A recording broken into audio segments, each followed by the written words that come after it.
Okay, good evening YouTube. Welcome to this next episode of FPL Family. Why are you laughing? I know exactly why you're laughing. You haven't got a clue what to do with that, have you? Not a clue. Show the guys. We are really, guys. Honestly, we thought 2 weeks ago that we'd have our act together. We thought this would all be sorted. I've cleared the room. There is no boxes in the room, at least. I've cleared the room. We're not doing too badly. We are I'd say we're over halfway to this being half decent. Yeah, I've got the pictures ready. I've cleared the room. Yeah. The blooming chairs haven't turned up. The chairs haven't turned up. We were going to have a little table in the middle where we were going to put the mic. Just hasn't happened, guys. It hasn't happened. We've been so busy doing stuff. So what's going to happen this evening, guys, is you've got us testing. Usual on video, but Sam is going to. Oh my God, Sam is going to hold. I feel like John Watson. Don't put it that close to you. You've just blown the headphones off of half of the community. Sorry, there. guys. No, you're doing it again. Don't put it right by your mouth. Just there is fine. Okay. If you thought, guys, that Sam sitting awkwardly last week was hilarious. You wait until we have audio going up and down, up and down. You can have a bit in your left ear, a bit in your right ear. You'll never know where the flipping audio is going to be this thing. It's going to be... Don't dance around. This is serious, Sam. If I can't trust you to hold... It's like talking to our 5-year-old. If I can't trust you to hold the microphone, I've got my laptop on my lap already. We are still getting to grips with this, guys. Bear with us. But what we are trying to do, as you can see... This is going to be the setup. We're going to have 2 chairs, which are not these plastic ones. Not these ones. No, but nice the reason ones. we're going to be in front of this wall here is because we're going to have stuff. We're going to have stuff on this wall, like for example, this picture that I put together of Stevie G 2005. That is going up on the wall. We've also got this picture, a bit of fan art that we got from FPL Cadet Eltel. Liverpool again. Right, also, just anyone that's out there that makes some Spurs fan art, because we seem to have loads of Liverpool stuff. It out, hang on. How many things down here are red? There's a lot of Liverpool and stuff. How much is Spurs? Not a lot. Exactly. So anyone out there that makes fan art, that's a Spurs fan, I would like some Spurs more Spurs all right, art. well, there is to balance it out. I've got obviously our stuff from the guys at kickingtheballs.com. So you guys that are our patrons will already have seen. And most of you will be very happy that this covers up both of our faces for the rest of the evening. Most of you guys will have seen our Patreons, certainly the likes of Jason Ryan and FPL Keza, that have already won one of these. Not necessarily the White Hart Lane one, but I think Jason had an Arsenal Invincibles one, and Keza went for a Liverpool Champions of Europe one. So this is the sort of stuff, guys, that you can win in our Manager of the Month, our monthly competition. Stuff from Kicking the Balls, with 2S's.com. All the links are in the description below. Use the discount code FPLFamily10 for a discount. Awesome Christmas presents. So if you want to have a gander at that, More very, Spurs. very good. No, this is your Christmas present. It's done. I'm just going to wrap this up and then it's done. That's Christmas out of the way. It's sorted. So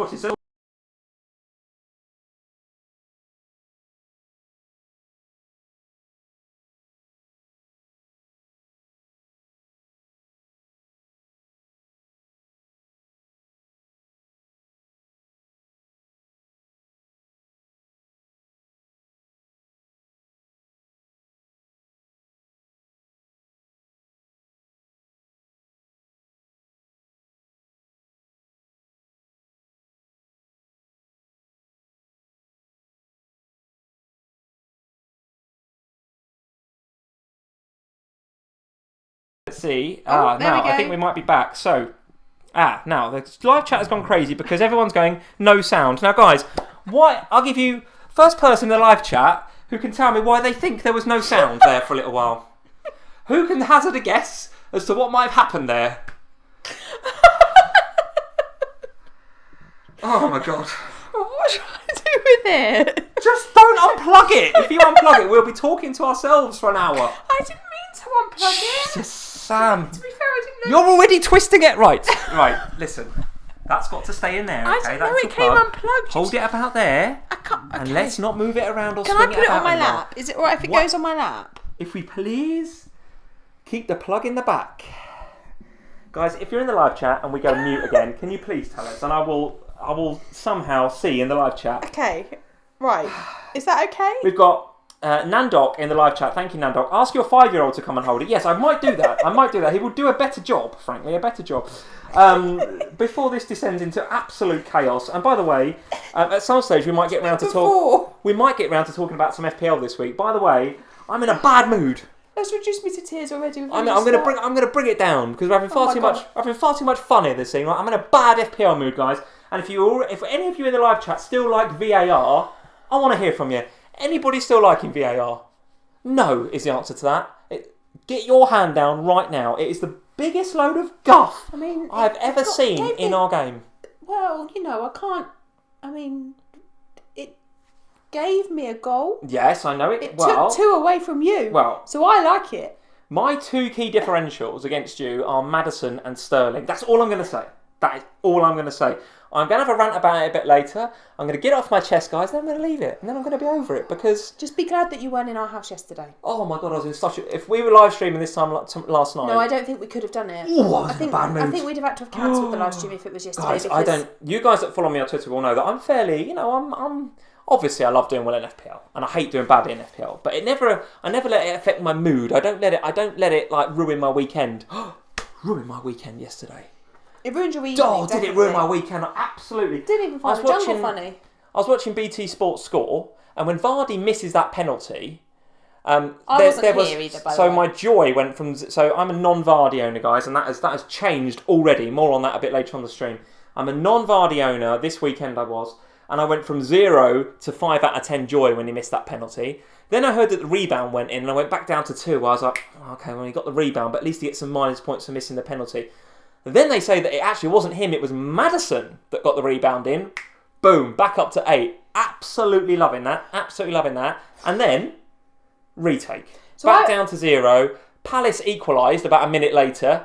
Back down to -5. I was devastated. And then Sterling got a goal wiped out. And then the Sterling thing as well. His armpits again. Oh, this armpit offside thing. I tell you what. It's getting on my nerves, Sam. It's getting on my nerves, VAR. So before I get into VAR... I feel like we need to put a light on in here. I think we're okay. We're very dark. I'm wearing a dark jumper. I probably should have worn a lighter jumper. But I think for next week we'll need to ponder the lighting as well. Yeah, lessons learned. We're sort of, as you can see, guys, we are still making it up as we go along in the new house. But I think we're in a better position than we were this time last week. I did find the windmill that Karam yes, we've got this as well. The little windmills here. Look at that. There we go. There we go. It's back. The windmill is there. Beautiful. And your trophy's back. And of course the trophy is back, which I feel after weekends like this weekend where I get VAR decisions like the Vardy encroachment and the Sterling armpit, I feel like this is destined to come my way. It's your side, anyway. I feel like it's destined for me for another year. Honestly, it's going to just stay on my side. I feel like I'm destined to have that again. Anyway, we've got some questions, guys. We've got some poll questions thanks to the guys on Twitter earlier today who answered the call for questions. I've got to bring it up on my phone here. Again, it's a bit to and fro in, Sam. We're a bit to and fro in, but I'm going to get there. I've not broken the mic yet anymore. Well, just once you've broken the mic. Just once. Question from Rushil. Thank you, Rushil, for the question. He's saying best Spurs player. We haven't asked that for a long time. We haven't asked about best Spurs players for a long time, but he wants to know Son, Ali, Mora or Kane. And of course, guys, I think we're going to go there first. We're going to talk about Spurs versus West Ham. Were Spurs brilliant? Were West Ham rubbish, or was it a bit of both? And we're going to get your view on that in a second. But thank you, Rushil, for the question. Get into the little white eye above my head, guys. The polls are up there. So Rushil's question is first. Then a second question, thank you, from FPL Fox. He's saying Mount to Pulisic, a sideways move, or a move worth taking. So there we go. So there's a question about Mason Mount in the polls. Do you want to buy, sell, or hold? So a question about Mount in the polls.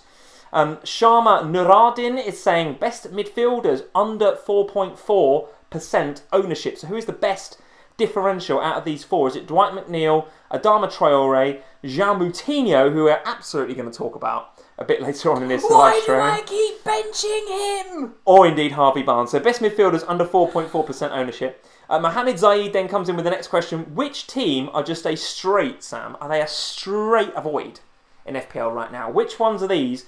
And I think there's an argument for saying all of these right now, but which team are a straight avoid? West Ham, Everton, Arsenal, Norwich, Southampton or Watford? Oh my gosh, Spurs aren't in there. Who is a straight avoid? And I don't know if did I see some rumours on Twitter about Marco Silva potentially being on his way out as we come on? Breaking news, I don't know. I did see a rumour that he's gone, but... Something concrete? No, nothing concrete, just whispering. Guys, get in the live chat. If you've seen that, if you've seen something more concrete than Sam and I have about Marco Silva's future at Everton, Get in the live chat. Get in the comments. You've maybe just seen a little inkling somewhere. Sorry, I'm just moving the mic again. I'm just checking out. Leave it. I was a bit uncomfy. And then the final question comes from at Vardy Boys on Twitter. So at Vardy Boys, thank you for the question. He's saying straight choice between these four: Maddison, Martial, Pulisic, or Mora. Out of those four, who would you go for? Out of those four. So there we go, guys. Those are the questions for this evening. So get into the polls above my head, little white eye, and answer those questions. We will look at the results at the end of this show. So here we go. Let's have a look at Poch to Everton. You guys are saying, goodness me, you guys. Let's see say hello. who is in. We're going to say hello. Rushil is here. How you doing, Rushil? 90% sure he's gone, Lee says. Oof. Yeah, I did hear a whisper. Ariaman18 is in. How are you doing? Rumours are that Emery is out. Emery as well? Well, they're both going in one night? I think there's a lot of rumour. Is this the race to get Poch? That's it. Now there's a decent manager on the market. They're That's all it. They're all dropping like flies. Oh, I've dropped the mic. Oh, God. Guys, anyone that's listening that just had a massive... I go out of my way to put this as a podcast. First of all, the podcasters have got... At least the guys can watch us being ridiculous when it goes on mute. The podcasters will literally have 30 seconds of complete silence. And what'll happen then is they'll turn off. You've completely ruined the podcast this week, Sam. Completely ruined the podcast. Henry Lee, thank you for the question. How many points did you both get this week? We will look at that at the end of the show. You've done all right. What are you moaning about? I've still got 2 to come. My game week's not finished. 2 to play and you're doing all right. I mean, I don't want one of them to play just so that Moutinho comes off my bench with 10 points. Oh, Moutinho. FPL Tips is here. How are you doing, Harry? Hi, Harry. Scott Schrager is in. How are we doing? VAR equals VARD? Oh, I don't know. Vardy, VAR. I wouldn't say it's Vardy getting the rub of the VAR green. I would say it's Liverpool, week in, week out, getting the rub of the VAR green. So, guys, do not get me wrong. Do not get me wrong. Liverpool have been on the right side of a lot of flipping dodgy VAR calls, and for that I'm very thankful. But does it mean that I'm a lover of the technology and the process? No, it does not. No, it does not. I really do not think it's a good thing, even though it's benefited Liverpool in recent weeks, no doubt about it. Charles Annan is in. He's saying Marco Silva resigned. There's a lot going on here. What is happening? Liam Healy is in. How are you doing, Liam? Liam's season is on a bit of an upward trajectory, Sam. He's doing very well. There's a bit of a renaissance going on Liam's team. Very, very good. Viali Wright is here. How are you doing? Senior Hema is here. Arnesh Mishra is in. How are we doing, guys? Eddie Guna is here. Eddie Guna, how are we doing? MZ Ludo, 64 with McGinn to play. Nice looking score. I think that is this week. If McGinn could have a touch of the flu tomorrow night, very handy. You could do with a McGinn benching, couldn't you? Just do with McGinn, just having a touch of a cold that just keeps him out for one game. first sub would be very good, wouldn't it? Very good. Just a touch of cold. FPL Schwartz is in. Martin, how are you doing? Good evening. Welcome. Alpha 9 is here. How are we doing? Who have we got? Neil Crastin from the Patreon. Neil, how are we doing? Very nice to see you. Awesomeo is in as well, and all sorts. Felix O, Harry Clark, Karim Shafi, Klacko, whole host of you guys in, a whole host. 441 watching some. I mean, I'm sorry to all 441 of you for dealing with my mic-related. The mic-related issues. Chaos. It's not the guys on the live chat and the video and the live I'm sorry stream. to the guys listening to this on the pod. Can you make an official apology to the podcast listeners, please? I'm very sorry, podcast listeners, for my inability to hold a microphone. Very good. Thank you very much. Thank you very much. We do need to say one special hello before we go on, and we're going to get right into these games in just a minute, guys, because there's so much to talk about. One special hello to a fan that we know who is a daughter of a friend of ours that we went to see last weekend. Casey Skinner, if you're watching, we love you, and thank you for joining us on FPL Family. So there we go. Very nice to see you, all of you guys in. Brian Springer's in, Alpha 9, Alexandra Wang, and a whole host of you guys. Let's get on with the show. So here we go. There's our Twitter on the left-hand side, at FPL Family. Almost at 22,000 followers. So guys, if you're following us over there, we thank you and we love you for doing that. At FPL Family over on Instagram as well. And of course, we have a Facebook page with some stuff on it as well. Search FPL Family on Facebook. I'll do better. The other thing we should say, by the way. Yeah, so if you don't know, go on. Make your little announcement. If you don't know, Lee and I are now doing some work alongside the lovely guys at Fantasy Football Scout, and you will now find them on Instagram. Handles FFScout_. Don't forget the underscore, at FFScout_. And why is that? Because at FFScout, it's been taken by some chap called David. Some guy called Dave he's done like 2 posts in 5 years, and he's got it and we can't get it off of him. So at FF Scout_, don't forget the underscore. So so I am running the Fantasy Football Scout Instagram. So if you haven't done so already, head over, give us a follow on there. I'd like to have you on board. Very good, very, very good. All right, let's get into these games. And we need to start, Sam. We need to start with Mourinho's first win at West Ham. Talk us through the game, because Spurs were absolutely cruising at 3-0. Yes. And then, it could have been 3-3 by the end of the game, were it not for a VAR, Declan Rice being ruled offside, which he was. Yes, absolutely was. He was offside. But the point I'm making is that it was a squeaky bum time there at the end. He was going to say squeaky bum time at the end. So tell me your thoughts on the game. Mourinho's first game. How did you see it? I thought for 60 minutes we were absolutely brilliant. The best I've seen us play in a very, very long time. I don't know what... Do you want to move the mic a little bit about here, Sam, I think, when we're both talking? Go on. Okay. Go on. It's quite heavy. I was giving it a rest on my leg. That cable falls out again. Hang on. I'm going to stand it on my leg. No. Is that right? I don't know, guys. Tell us if the audio is rubbish, guys. Tell us. We are properly. I'm sorry, but we will get a table. Go on, Spurs. I thought we were brilliant for 60 minutes. I thought we came out of the blocks. We did exactly. Probably the last time I saw us play like that was against Crystal Palace, when we came out of that game and bossed it for the first half and scored 4. But we've not played that well for 60 minutes for a very long time. I thought Dele Alli was absolutely unbelievable. He was a different player, wasn't he, to be fair? And I heard some comments about Mourinho almost on like day one on the training ground, went up to him and said, "Are you Dele Alli or are you Dele Alli's brother?" And he went, "I'm Dele Alli." And he said, "Good, because you've been playing like Dele Alli's brother, so I want the Dele Alli back. I want the real Dele Alli back." And I wonder whether he needed a bit of a reality check, Dele Alli. I wonder whether no one's been kind of straight with him like that. Dele did come out and say, he said in the interview for Spurs TV, he said, "I really like it when people are honest with me. I'd prefer honesty." Yeah. Because maybe he's need a bit of tough love. Because when I get some honesty, then it's constructive and I can do something with it. And I think he is the sort of person that reacts quite well to negativity. It kind of spurs him on rather than kind of making him feel bad about himself. Russia was saying thoughts and prayers for Dele Alli's brother, by the way. Yeah, sorry about that, Dele Alli's brother. Sorry about that. But yeah, I thought he was absolutely outstanding. I think FPL asset. Yes. You do think so? I do, worth a little punt. I really do. Quite expensive in the game. Yeah, 8.4. So he is expensive, but I genuinely do think that the way that I nearly said Poch, the way that Mourinho set. Oh, it's made me feel a bit ill. What? Not saying Poch.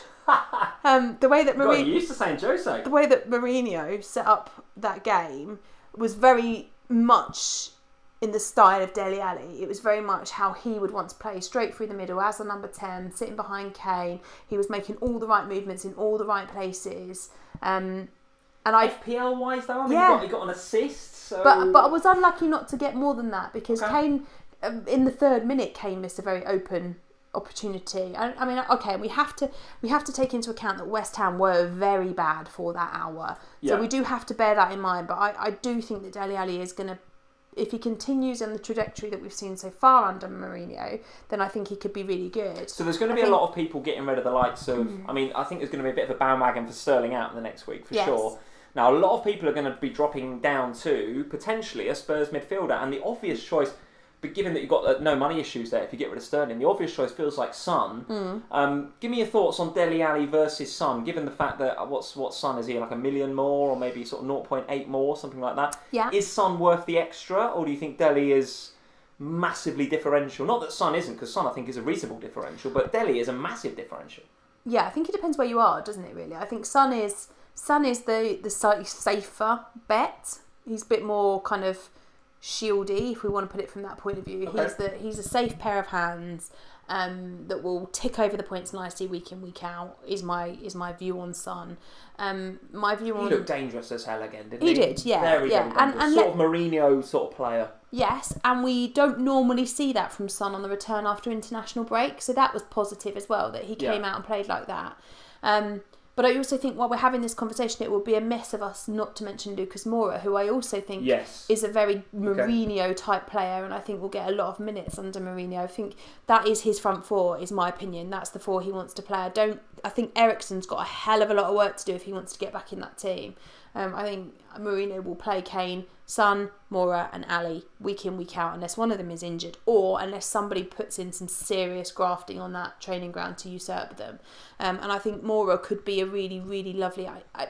He was a little bit off in that game, missed a couple of really nice opportunities. Well, he's potentially a bit rusty because he's not really been in the team consistently. No, he hasn't. And I think we saw last season how good Lucas Moura can be, particularly in the Champions League fixtures last year.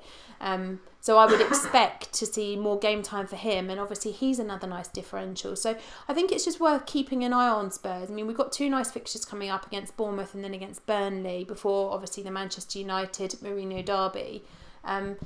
So it maybe is worth giving it a watch over the Bournemouth game and seeing how he lines up again and how they come out. But I really I think there's definite potential there, yeah. And Dominic O'Donnell is in the live chat. He is saying, thank you, Dominic, for the comment. He is saying Lo Celso, and of course we've got Lamela as well to come back. So yeah, Lamela's a few weeks away. Where do these guys fit into it? Lamela's a few weeks away, and I think Lamela is very much a Mourinho type of player. I think he will do very well under Mourinho because he's a good...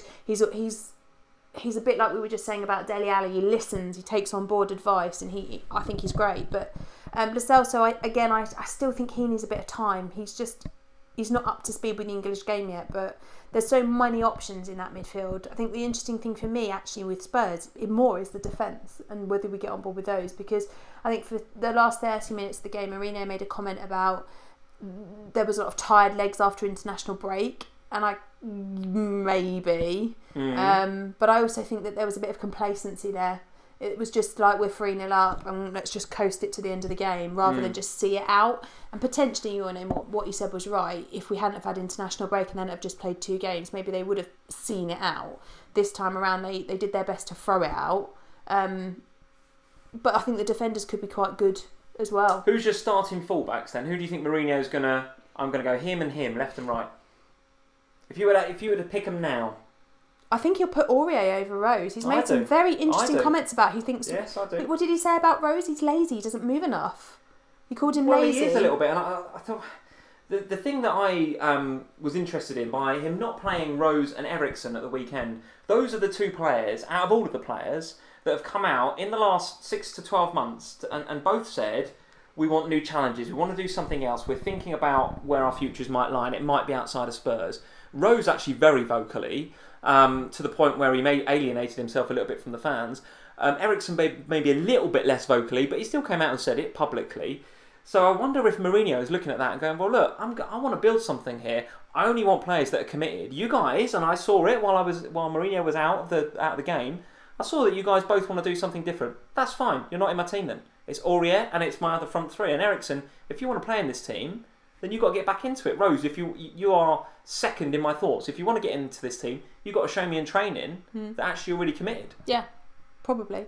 And in reality, the other fullbacks, I think, have all got a job to do, quite frankly. And I think, the Spurs fan in me worries a lot about Aurier being the first choice, because the man is a bit of a live wire. Let's put it nicely. He's a bit of a live wire, and it does worry me. He makes mistakes. But, and credit where credit's due, I don't normally say nice things about him, but what I will say is for 66, 67 minutes, I thought Aurier was absolutely brilliant on Saturday. Right. He was all right, yeah.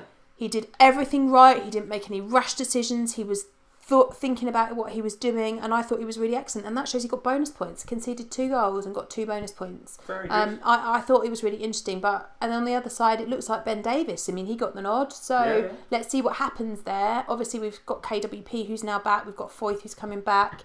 We obviously still don't have Vertonghen. So when Vertonghen's back, will he play? Will he want to play Vertonghen and Toby? Well, that makes perfect sense. But then what do you do with Sanchez?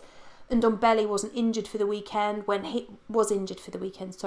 fit, will it be him or Dyer? There's a lot to kind of ponder on at Spurs. It's early days. He's going to settle and he's going to find his team. He's going to find the players that want to play for him. Another thing, just as a neutral, that I noticed was that with Kane in front of that front 3 there, especially with Winks and with... Who else did you play in there?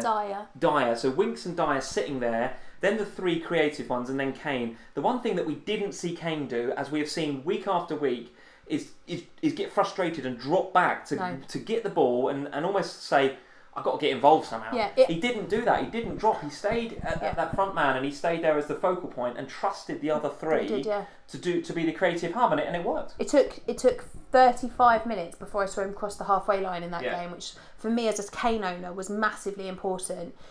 He actually could have had, and it was a lovely header, and all right, Fredericks probably should have done better at the far post, but it's a lovely Kane. Perfect sort of Kane goal, wasn't it, that header? Then he had one ruled out for offside, I think, in the first half. 2. Had a couple of chances. On another day, Kane gets a double-figure FPL haul, and then we're all sitting here, rather than talking about which midfielder we want, because Son's obviously in everyone's thoughts, we're all thinking about Kane coming back, aren't we? Well, on another day? I have done a complete reversal in the last week. So on Sunday last week, you'll remember that I was talking about, or on Sunday the week before last, I was talking about Kane out was my transfer. Suddenly, I went from Kane out being my transfer to seriously contemplating captaining Kane this week, to now I'm definitely keeping Kane. Very good, very good. All right, lots of Spurs talk, but I think warranted because it was encouraging. It was a bit less encouraging for you to concede those 2 goals at the end there, but I don't genuinely know whether that was a fitness thing or... what I will say about West Ham was, and we'll come to their inability to even Antonio was massively Antonio important. came on and looked like, out of all the players in that West Ham side, he actually did give a damn. Yeah, he tried really hard. And he tried hard, and he got his goal, and he actually looked like he wanted to play for the team, whereas the others... Goodness me, they did some analysis on Match of the Day of Sebastian Haller. Now, we said in pre-season, this guy, if he doesn't get the support and the creativity around him, can therefore get a bit isolated. And when he gets isolated, doesn't put a shift in, tends to be a bit shruggy of his shoulders, tends to be a bit flaky in games. We are 100% seeing that right now. Yes. I think we're 100% seeing that side of Haller. He is not working. He is not breaking a sweat, that guy. And that is permeating through the team. So you've got Haller at the front not working, and that's feeding its way back into the team. Then you've got the world's dodgiest goalkeeper. This guy, honestly, guys, if you watch the game at the weekend, Rodrigo does not he would not inspire confidence in me at all. And so you've got Rodrigo at this end permeating that kind of nervousness, and it's sort of meeting in the middle with players like Antonio and Noble trying to take the game by the scruff of the neck. But there's just this... And Noble was good, to be fair. He played okay. He felt like he was just getting so frustrated, though, by what was around him. The thing is, it's going to be worse next week, because now Diop's suspended because he got his 5th booking on Saturday. So now they've got Diop missing from that back line. What on earth is that back line going to look like with Jimenez, or whatever his name is, in goal? Roberto, flapping around behind them, and now they're missing Diop. I genuinely worry. Well, who West Ham got next week? Because whoever they got Chelsea. next week, Chelsea away. Oh well, there you are, Captain Tammy Abraham. Well, I think that's absolutely worth looking at. Yeah, they've got to go to Chelsea next week. Chelsea, yes. Oh my goodness. Well, we better all bring in Pulisic and Captain Tammy Abraham. You've got to think about it. I mean, so to answer the original question, Spurs played well, no question. Best we've seen them in a long time. Barely much better. Kane not coming back, etc., etc. But goodness me, West Ham were awful. West Ham were absolutely awful. And if they carry on like that, and to be honest, it feels a bit deep-seated. I can't see that Haller suddenly becomes a player that puts a shift in. I can't suddenly see that Roberto turns into a decent keeper. These are big problems they've got, and I don't see it changing against Chelsea away. Fabianski's not back anytime soon. Fabianski is a fantastic keeper, and I think until he's been injured, I didn't really appreciate how important he is just to the whole team. It's not just about saves, it's about the impact that he has on everybody else's morale and how everyone else feels about the game. They're a nervous team without him. Absolutely. So Jack Benzie is in, he's saying up the irons. Sorry Jack, I went in a bit hard there on West Ham, but your boys were pretty bad. I know that Suj, can only get better. I know that Suj from Planet FPL is a big West Ham fan. I know that the mayor of FPL, Tom Campbell, big West Ham fan. So a lot of big West Ham fans on Twitter that absolutely know their football and absolutely know their FPL. And I'll tell you what, every one of those West Ham fans to a man is saying how bad they are right now. So these guys know their football. They know when their team is bad, and right now they are not good. We missed a super chat earlier from Mr. Tips, so thank you FPL Tips Harry. for the super chat. He's saying that he's at about 600k right now, but his missus is at about 10k. He says it's FPL Family 2.0. I feel your pain, Harry. I feel your pain. I think, and I might be wrong here, but I think this is her first season playing FPL as well. Really? I think so. So she's in her first season Beginner's playing luck, FPL. Harry. Beginner's luck. Because I'm pretty sure he was going to help her set up her first ever team. And now she's beating him by how many? Savage. 500. She's in the top 10k and he's Top at 10K. 600k. Absolutely, yeah. Oh, Harry. There we go. Get her on your live stream. There we go. Right, we touched on Chelsea there in terms of how good their options might be against West Ham next week. Your thoughts on Manchester City 2, Chelsea 1? I thought for the first half an hour, by the way, Chelsea ran that game. Yes, I did. Absolutely ran that game. Deserved to be 1-0 up. Possibly could have had more. Tammy was absolutely on one. I like the fact that they dropped Mason Mount.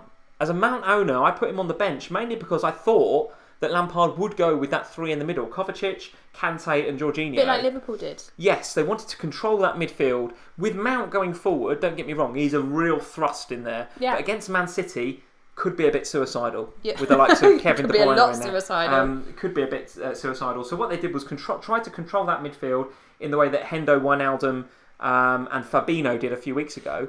And for about 30-35 minutes, they did a pretty good job of that. But that is a sign of champions. Man City dug in, got back into that game when actually they didn't. They got a bit of luck. De Bruyne's goal, big deflection off of Tomori.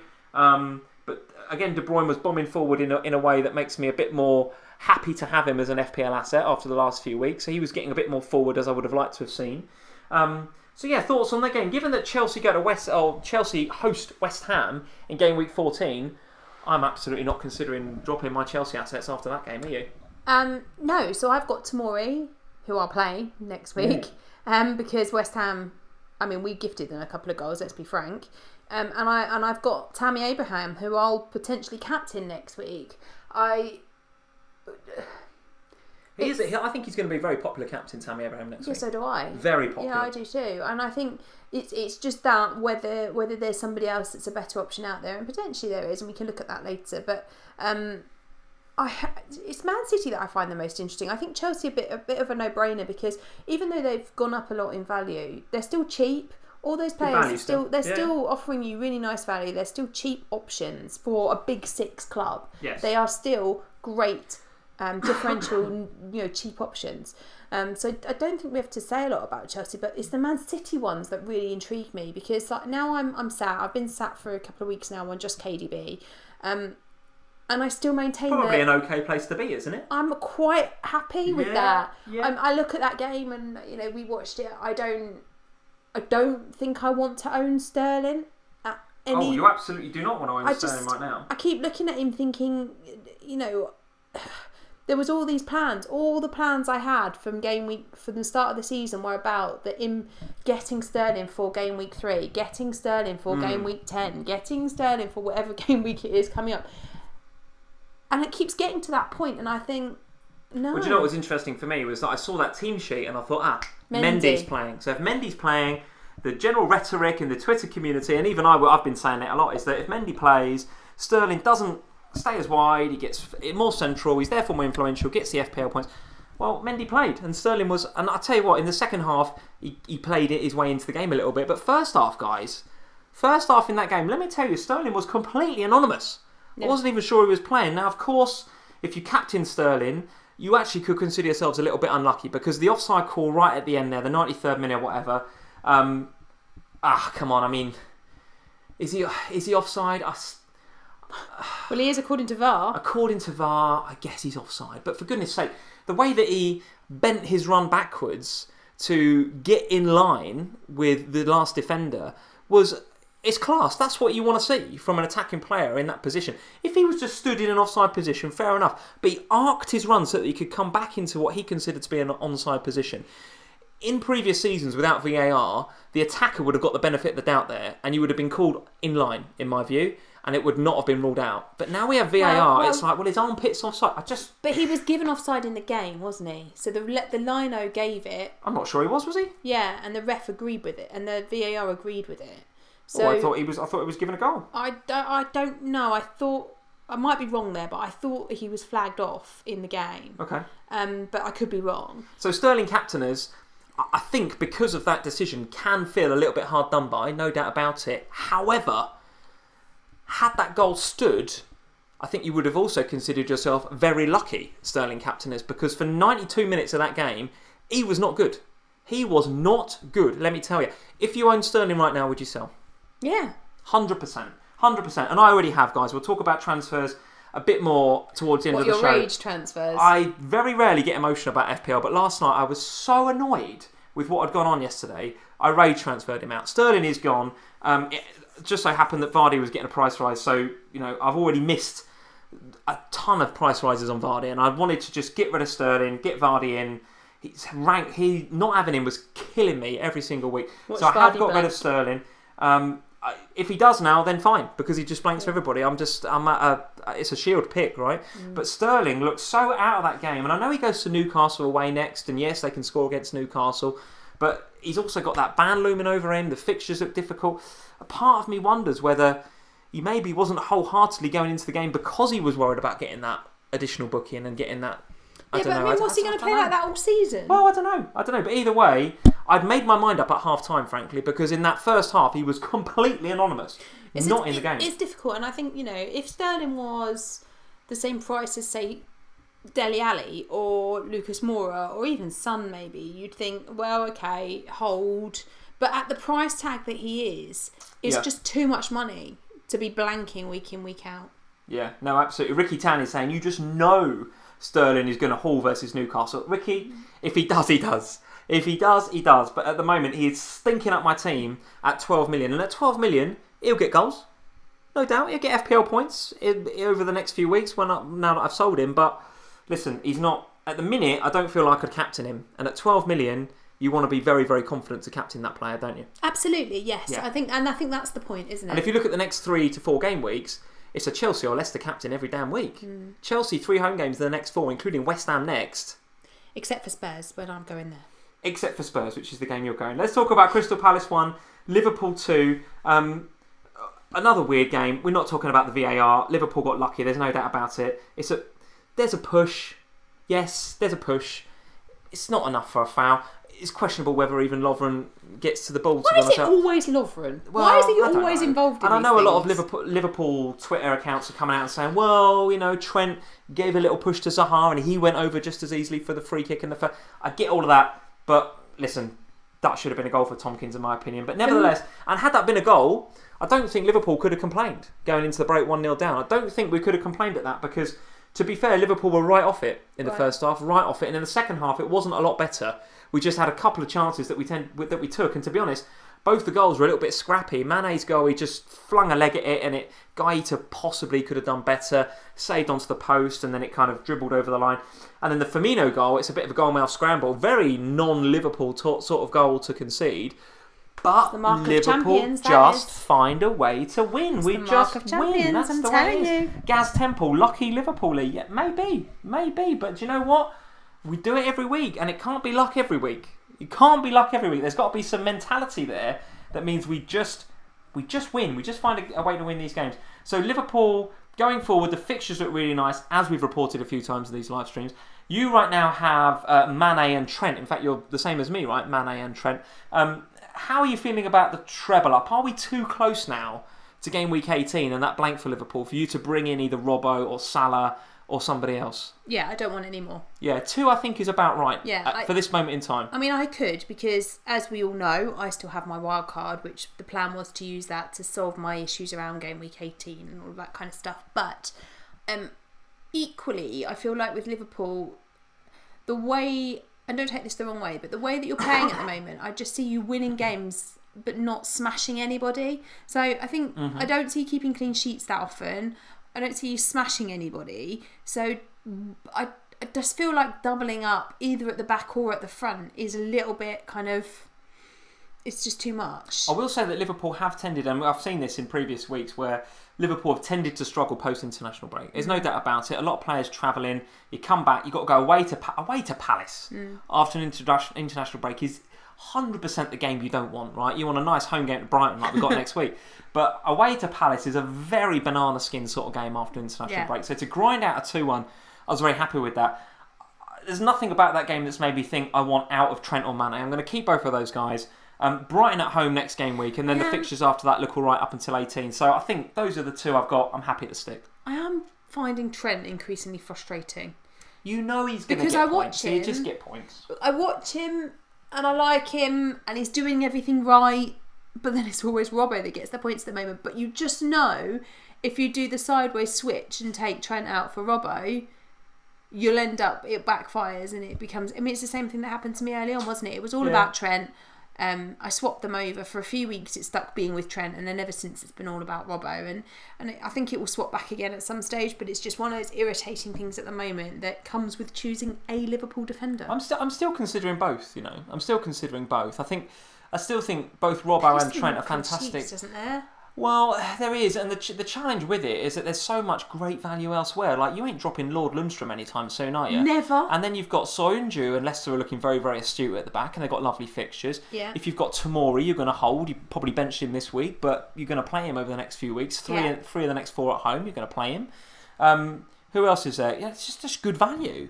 So to have Trent and Robbo in there, you're sort of saying, well, I'm going to play those two every week. I think there's enough rhetoric going around to say you're not going to drop Lundstram. So you're going to play Trent, Robbo and Lundstram. So unless you want to go 4 at the back, you're thinking about benching a Soyuncu or a Tomori. Well, you ain't doing that over the next 4 or 5 weeks. So I think the move to Trent and Robbo, if you're on it, I don't think you should get off it. If you want to go that way, I wouldn't advise you against it.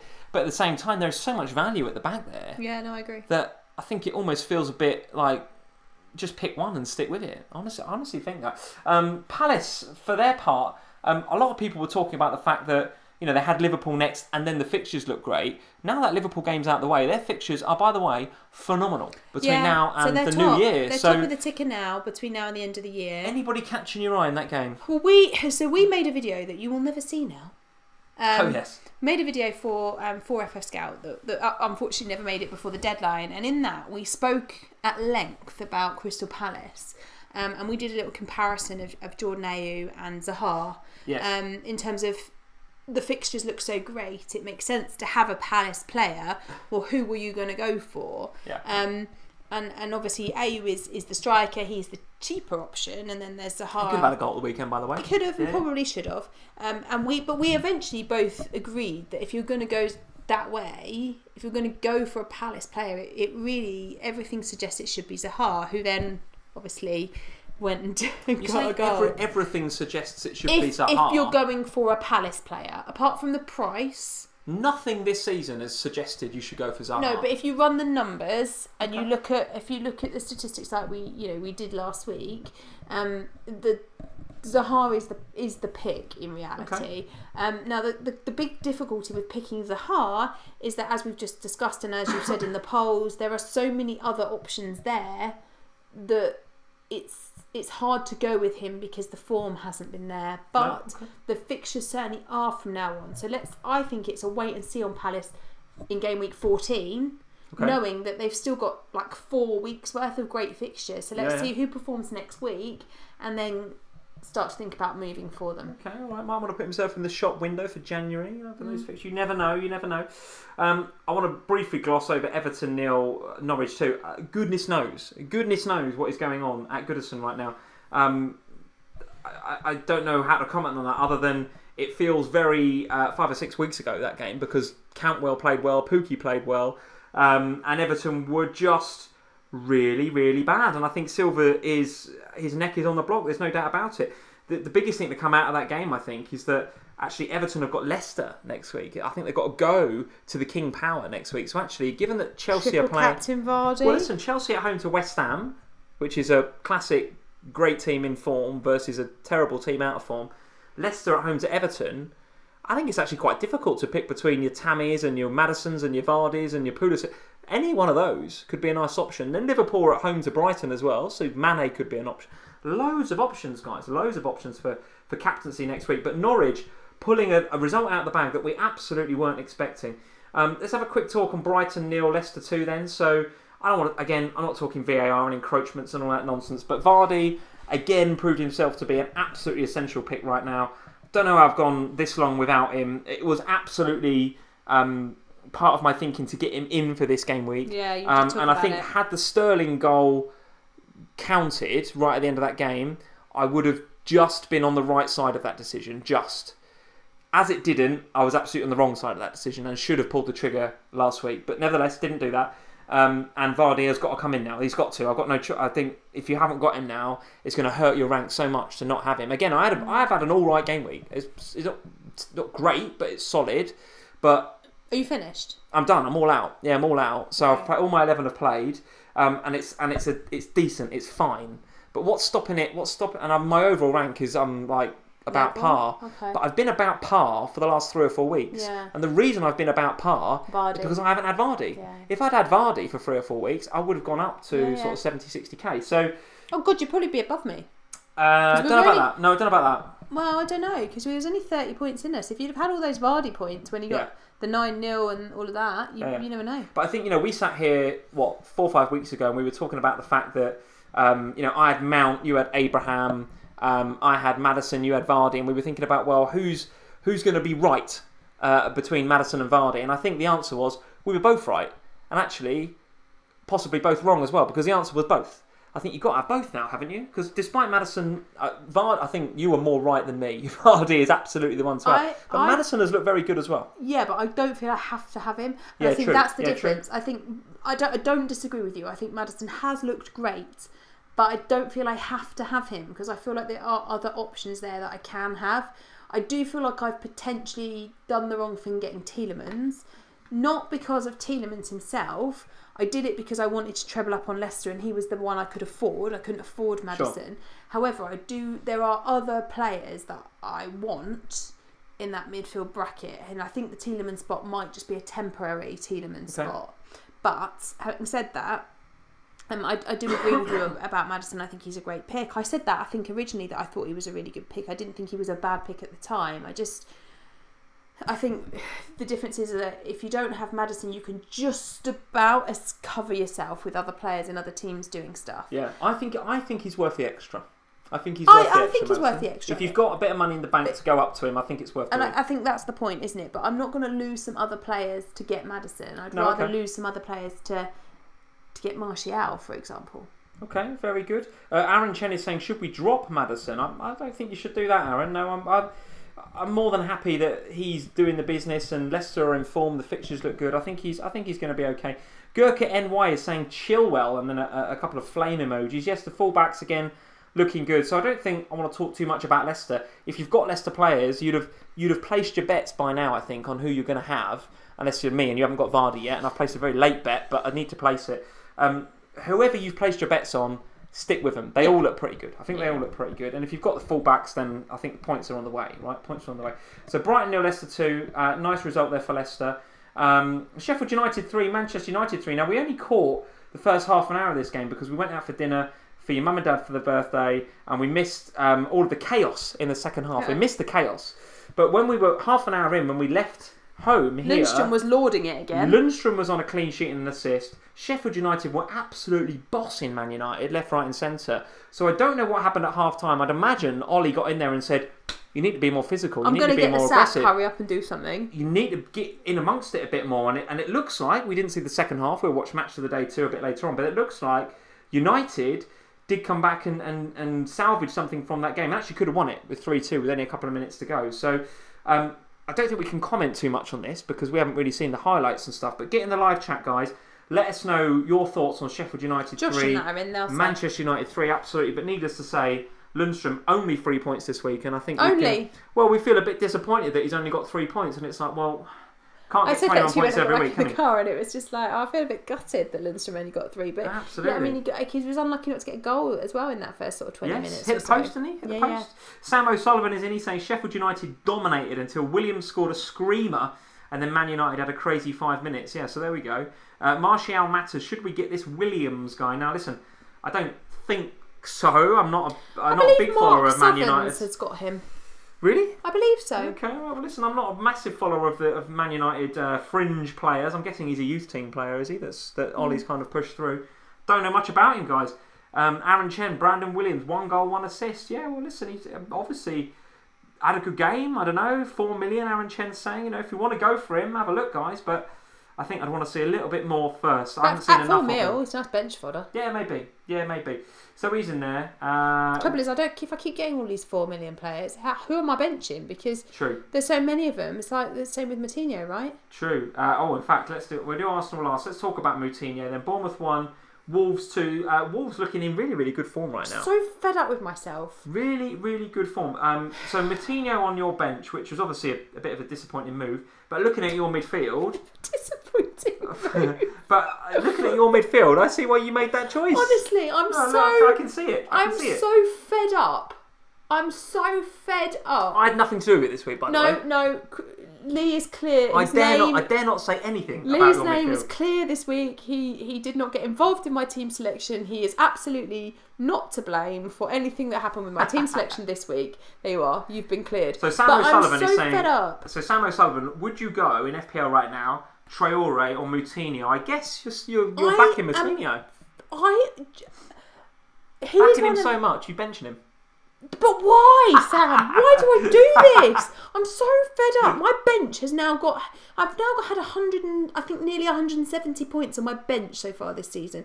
It is ridiculous that I'm benching this many points every week. And as Gurkha NY is saying, what a strike by Moutinho, honestly, by the way. But it was coming. Oh, and I said like 3 weeks ago, everything was pointing in that direction. I knew it was coming, and I'm so fed up with myself because then, like the assist last week, the goal this week, everything is going in the right direction. Is that 14 Moutinho points benched over the last 2 game weeks? Yes, Lee, it is. And don't.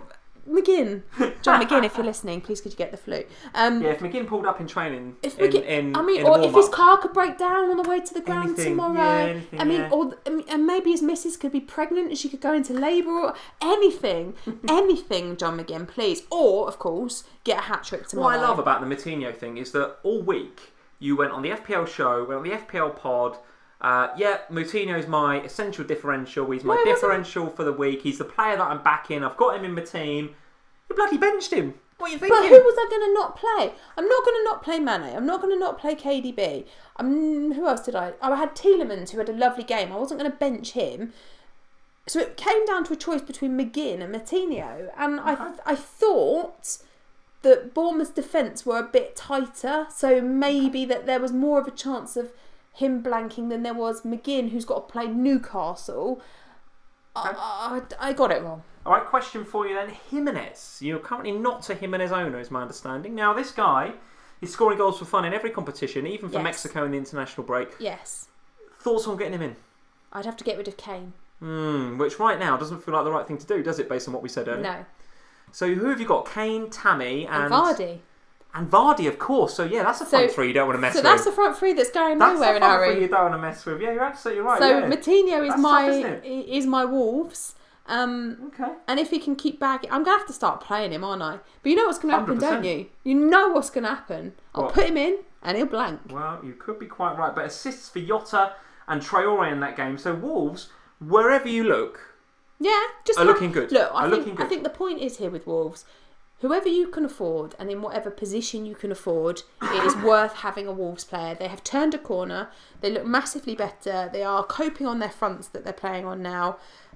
Whether it's Jimenez, whether it's one of the midfielders, whether it's Jota, I don't think it matters is the point. Ritwick, here's a nice question from Ritwick. Thank you for the question. Sam, Kane and Moutinho or Son and Jimenez? That's a nice one, isn't it? That's a nice one. You'd go Kane and Moutinho because that's who you've got. Kane and Moutinho are my boys. So I think I'd go Son and Jimenez. I think I would. Let's see what's happening next week. Let's have a good old jolly laugh at the other side of North London. No, sorry, Arsenal fans. I'm not gonna rub it in. But that is a game 100% that you would have expected Arsenal to win. We're all thinking about Lacazette differential captain, which actually would have been a fantastic shout. Could you just back me up here when I say this? Who was my differential captain for the FPL show this week that we never got to talk about? We run out of time on the FPL show, but your differential captain was going to be Aubameyang. You're absolutely it was Lacazette. You did say Lacazette. I was Lacazette. And who was mine that we ran out of time? Richarlison. Who was Richarlison? Yeah, absolute guff. So Lacazette with the 2 goals. Danny Ings again, Rambo from FPLFY will be absolutely loving that. Let's not spend too much time on it. Southampton, unlucky. I can't invest. I still can't invest in them. And Arsenal, I can't go anywhere near them right now. I mean, if you want one of the forwards, Lacazette or Aubameyang, they're too expensive. Fair enough if you want them, but flipping heck, you're paying a bit of a premium over the likes of Tammy, Jimenez, Vardy, etc. I tell you what, when Emery gets the sack, get one. Strong words from Sam. FPL He's going to Family. get the sack. It feels like he is, and we're not going to go too much into this, but it does feel like he's losing a lot of goodwill within that Arsenal fan base. Pellegrini and Silva, they're all on a little tightrope. It's just which one of them falls off it first. Yeah. As FPL Chancellor is saying, really nice point. This Southampton's so unlucky. Where did that added time come from? Yeah, absolutely. And what was telling for me, by the way, was the lack of celebration on Lacazette's second goal. Did you see it? He banged it in. Now, normally, 93rd minute, not winner, equaliser. Yeah. He should be shirt up, giving it all of that. Well, but I feel like he and the team are a bit like, whatever. We should be winning this game, never mind just drawing it. So there was like this lack of celebration. I don't know whether it was a VAR thing as well, maybe, I don't know. But what has gone wrong in North London? Something not quite right at Arsenal, and it's a problem. What I will say is that for spells, Ozil did all right in that game, from what I understood. He was fine. 350 grand a week, you'd want him to be pretty bang on it for 90 minutes, but given that he's been pretty bang off it every minute, the fact that he played well in pockets is some improvement. Yeah, but he won't play him next week. Yeah, you're right. Yeah, don't go near Arsenal at the minute would be my advice, guys, unless you want to certainly don't go on a defender. And then the only other game that we haven't mentioned, Watford 0, Burnley 3. What happened there? I tell you what, it is so FPL 1920, the fact that James Tarkowski is now back-to-back Player of the Week, isn't he?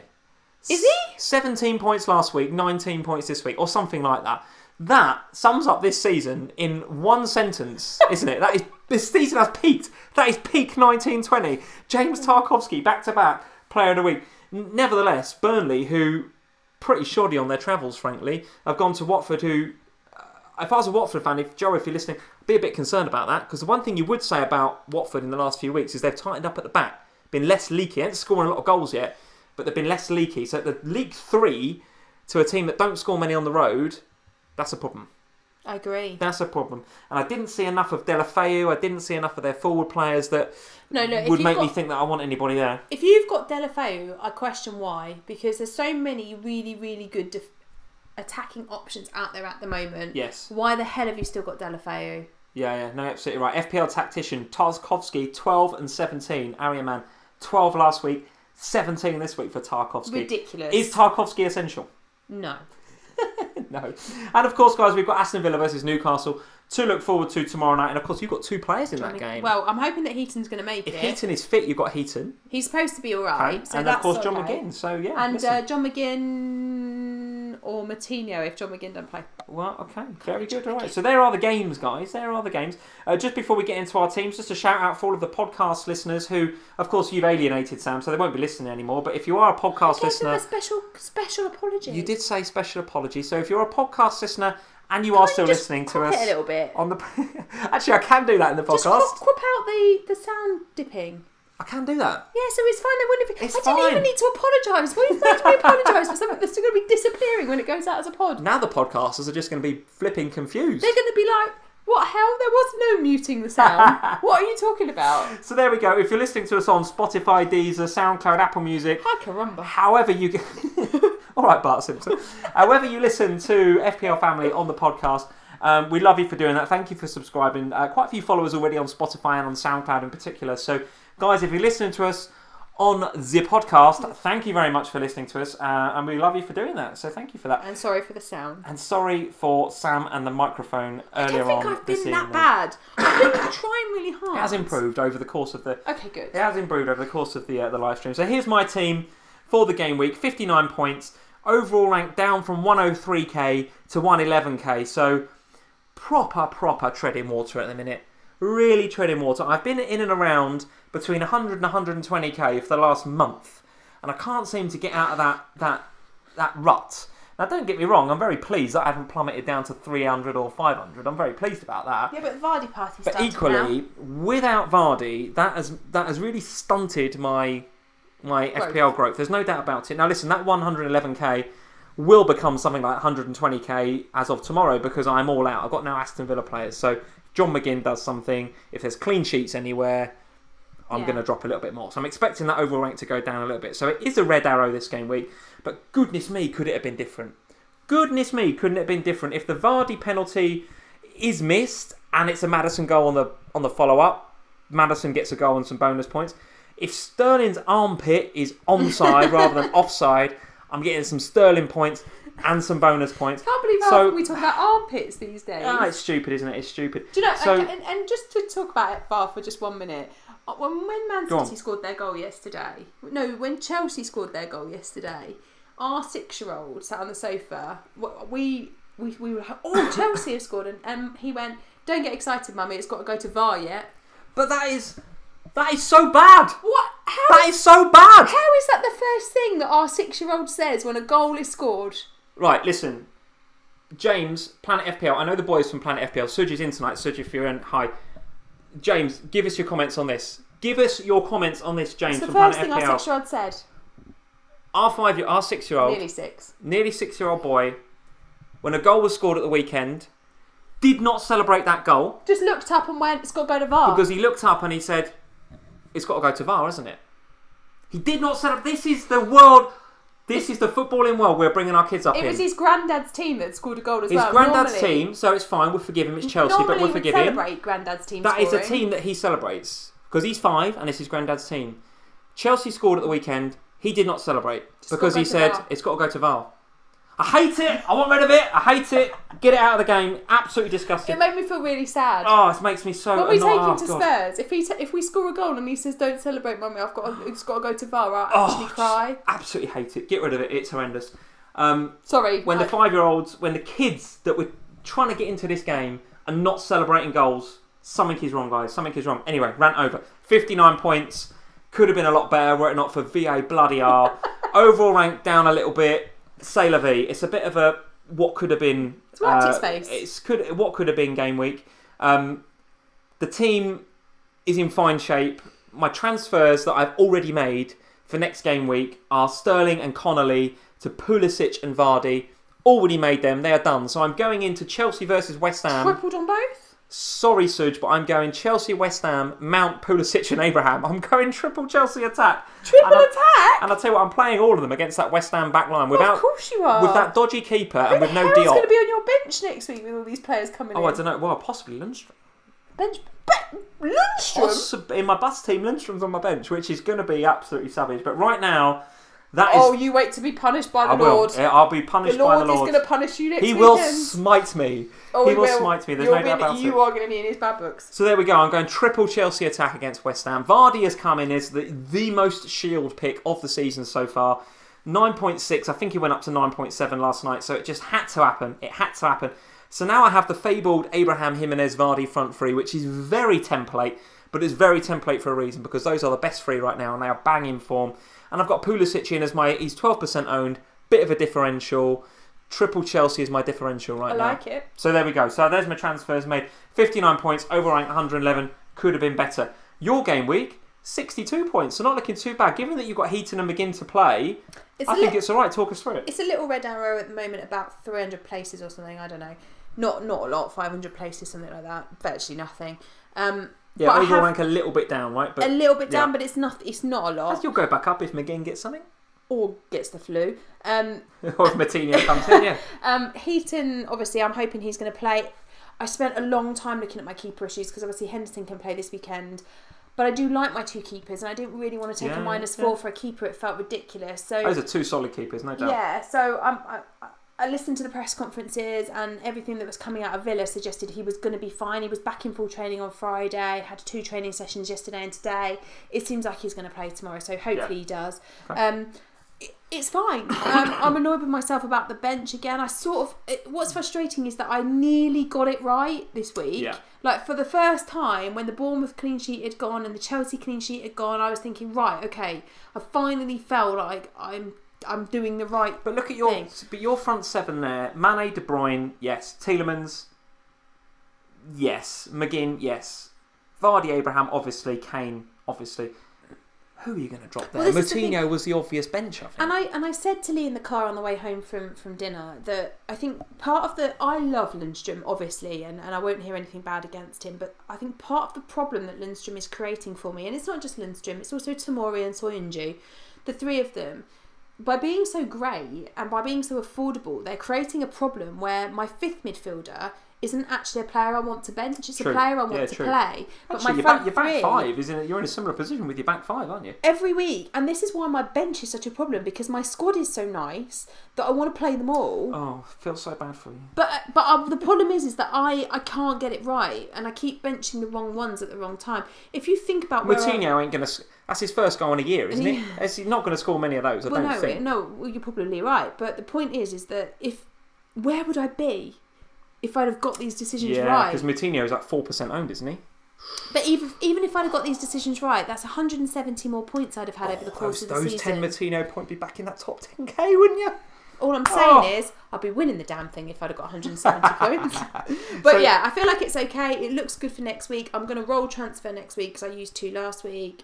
Unless there's a problem appears.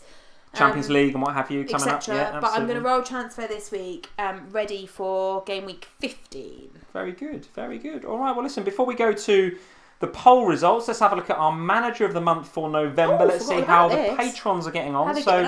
David Strombold doing very, very well indeed with a game week score of, get this Sam, 85 points. Nice. 85 points. Pushes him up from second to first and pushes Pete Hampson and his team Chelsea Pensioners, who we like for the name. I love the name. Just for the name. Pete was up in first. He's now down in second with a very respectable score of 70 points, by the way. How many of these that have got players to play tomorrow? But David's 85 has pushed him back up to first. Absolutely sensational What's stuff. the difference? I tell you what, Kieran, who was October's winner, is in third, by the way, from fifth with a very nice game week score of 78 points. Kieran's flying. He is having the season of all seasons, 238 points already Kieran. in October. So if you're not following at FPL_Keza, there's somebody you should go and follow. That's Kieran Screeton from our Manager of the Month.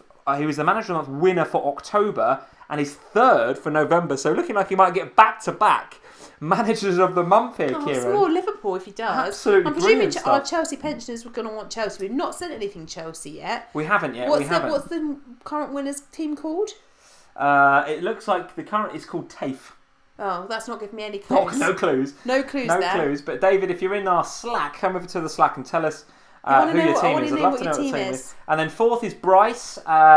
Fifth is Danny, who, by the way, Sam, 89 points. Danny's another one. Oosh. He's on one at the moment. He's in the Slack. Sam, 24th he was last game week. 5th now in November. He's flying this. So he's absolutely flying, Danny. Absolutely sensational stuff. As is Matthew Brigg, who is now 7th, up from 28th with the game week score of 83. Superb stuff. And Christiana Flyer, she's having a flyer. Christiana Fryer is in 6th, up from 7th with 71 points. So some really, really nice scores this game week in the Manager of the Month for November, guys. Wonder you guys how many of these are have got absolutely players smashing left. it. Absolutely smashing it. So David and Pete very much leading the way, but Kieran, Bryce, Danny, Christiana and Matthew all flying the flag and could absolutely do something with a decent game week. Only one more game week to go. But then next month it becomes very interesting because so many game weeks. So Manager of the Month for December is going to be awesome. Because I don't know how we're going to keep track of it because every time we come on there's going to be 2 game weeks. At FPL Family on Twitter and Instagram. That's how you're going to keep track of it, Sam. Oh, That's there you how are. you're going to keep track of it. Let's go to the polls just before we go. So where's my questions? Here's my questions. Let's have a look on here. Right, one in here, and we have to go and pause the audio, and then I need to go into the little... Alright, so guys, last chance to get into the polls. Little one eye above my head. Go and answer these questions. Sam, best Spurs asset, Son, Ali, Mora, Kane, or other? I'm going to say Ali. I think he's going to go on a run. Oof, Ali. Okay, interesting. Most of you guys going with who I would have gone for, Son. Heung-min Son, 77%. I thought you looked fantastic. I really, really did. Ali then in second at 10. So there is some guys out there that are backing you, no doubt about it. So probably the Spurs outside fans. Of Son, people are thinking Ali looks pretty good. I think I would like to see a bit more from Ali. I don't want him to just have one good game. If he's a good game next week and a good game the week after, bit of consistency, then yeah, he's worth it. Coming. But with Son, you know he's proven he will have good games and he's at quality. Right. But if Ali starts showing some consistency, fair enough. But as a differential, if you fancy him to go on a bit of a streak, which you do... I do, yeah. There we go. It could be a nice differential. What to do with Mason Mount, Sam? If you owned him, buy, hold or sell, what would you do with him right now? I think hold, given those fixtures, wouldn't you? I'd 100% hold him, but possibly buy? I'd put him on the buy list, for sure. The fixtures are too nice. Yeah, I think against and I that... just think it was a tactical thing. It was tactical against against City. Yeah, I agree. Buy or hold? What are we saying? Also, buy. I'd buy. Buy. Okay, interesting. So only 1% going with Sell. buy. Most are going with hold. 51%. 46% of you guys are saying sell, which I think is a game against West Ham. possibly a bit hasty, guys. I do expect Mason Mount to come back into that side for Kovacic against West Ham, and I think against West Ham could do very, very well indeed. But listen, he's out of the team, hasn't been wonderful FPL wise, and of course you've got Pulisic and others that you might want to get as well. So I can see it, Sam. I can see it. But over half of you going for hold, which I think is a very sensible option. Best midfield differential under 4.4% TSB ownership. Dwight McNeil, Adama Traore, Jean Moutinho, Harvey Barnes. Oh, I wonder. Jean Moutinho. All right, 27% of you guys going for Jean Moutinho. 39% it's going... another one I've started. Watch him get benched. Well, I know. Yeah, I know. 39% of you, so almost 40%, going with Moutinho's teammate Adama Traore, who again looked pretty good at the weekend. Did he pick up a bit of a knock in that game? Who's this? Sorry. Adama Traore. Did I see he picked up a bit of something? But I don't think it's anything serious. I don't know. I might have got that wrong, guys. You can tell me in the comments below. But Adama Traore 39%, Jean Moutinho 27%, Harvey Barnes 15%, Dwight McNeil 17%. So not a lot to choose between those two guys. But certainly the Wolves boys looking very, very good differentials at under 4.4% ownership. They won't be under there for Which long. of these teams is a hard avoid right now? And there's an argument for every single one of these, but of them, West Ham, Everton, Arsenal, Southampton and Watford, which is a hard avoid right now from FPL perspective? Everton. The fixtures are terrible. Avoid. The fixtures are dreadful. Do you know the what? The manager's about to be sacked. I think you're spot on with that, because if you look at the fixture ticker for Everton, terrible. And again we go back to game week 1, it was like, well, are you we're definitely having Digne, we're definitely having Sigurdsson or Richarlison, just which one you're going to pick. We're definitely having a Coleman or somebody. We're definitely looking at Pickford, because their fixtures from game week 1 were phenomenal. Now they had a tough start to the season, even with the easy fixtures. Now the fixtures are getting difficult. This was the last and they're in trouble.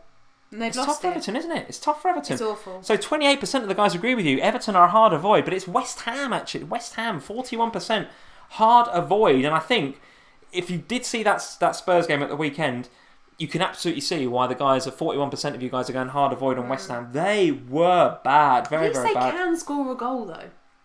Yeah, but... I mean, Everton... I don't know. But anyway, West Ham 41... Everton 28, Arsenal 19, so almost a fifth of you saying Arsenal are a hard avoid right now. Watford on 7%, Southampton on 2%. Mid-priced mids, Sam, Moura, Maddison, Martial or Pulisic, a straight choice. The question coming in from @VardyBoys on Twitter. Who would you go for out of those? Well, I know that they're going to have said Pulisic, but I would go Martial of those two. You'd say Martial? Yeah. Okay, interesting. Interestingly, 43% of you guys going with James Maddison. Oh, wow. So looking at the Leicester double up, which, as I mentioned before, I absolutely can see that. A Maddison-Vardy double up going forward, I think looks really, really good. And if you chuck Zoinju in there as well, I think that's the three that I've got in Leicester. I'll be very happy to have those three. Pulisic in at 37, so yes, you're right, given the Chelsea fixtures, given that Pulisic... Okay, didn't get anything against Man City, but still get into nice positions. Look confident on the ball. Yeah. I thought. Captain America's great. There was a couple of times he got on the ball against City, and he did a couple of little tricks and a couple of little runs and stuff. Yeah. I thought he looked confident and comfortable. I'm surprised he didn't win that poll. I thought you would all have gone for him. I think he's a nice pick. 37%. Martial in at only 12% actually, and then Moura in at 6%, because I think people are looking at Son in particular, and then obviously Dele Alli, and then maybe Moura as well. But Maddison at 43%. Pulisic in at 37%, Martial 12%, Moura at 6%. So there we go, guys. There we go. That is it for another episode of FPL Family. And what a game week we had. Absolutely sensational stuff. Loads and loads to talk about. Leicester and Chelsea looking absolute locks for our teams right now. Form, fixtures, Vardy's top scorer, Leicester keeping clean sheets, Abraham looking good, Pulisic on form. Three each from those. Sprinkle a bit of Liverpool. Sprinkle a bit of Lundstrom. Sprinkle a bit of Spurs if you want to be different. Sprinkle a bit of Wolves. Oh, definitely some Wolves. And then you're done. Definitely some Wolves. That's the team. That's the template. A bit of mustard jello. Do you think we're a bit template at the moment from an FPL perspective? I think you are. Do you think we as a community are a bit template right now? Is there a template forming here? Do we need to be different? Maybe. Yeah, Maybe. I feel like you can be different with just one or two and it's enough. Okay, all right. Well, listen, plenty to ponder, guys. The games are going to come thick and fast between now I love and Christmas. the Christmas period. Firmino time. It's Firmino time. It's Firmino time. He's got his goal. It's the start of the streak. Firmino time. It's the start of Christmas. There we go. You want to be different. Firmino's the one to have a look at. Who am I getting rid of? Should I get rid of Vardy or Tammy or Kane? So many good options. So many good options, guys. It's very, very hard to pick. But the games are coming thick and fast right now. There's no doubt about it. And you've got transfers coming out of your ears every few days to think about what you're going to do with your team. Yeah, don't miss the transfers and the deadlines.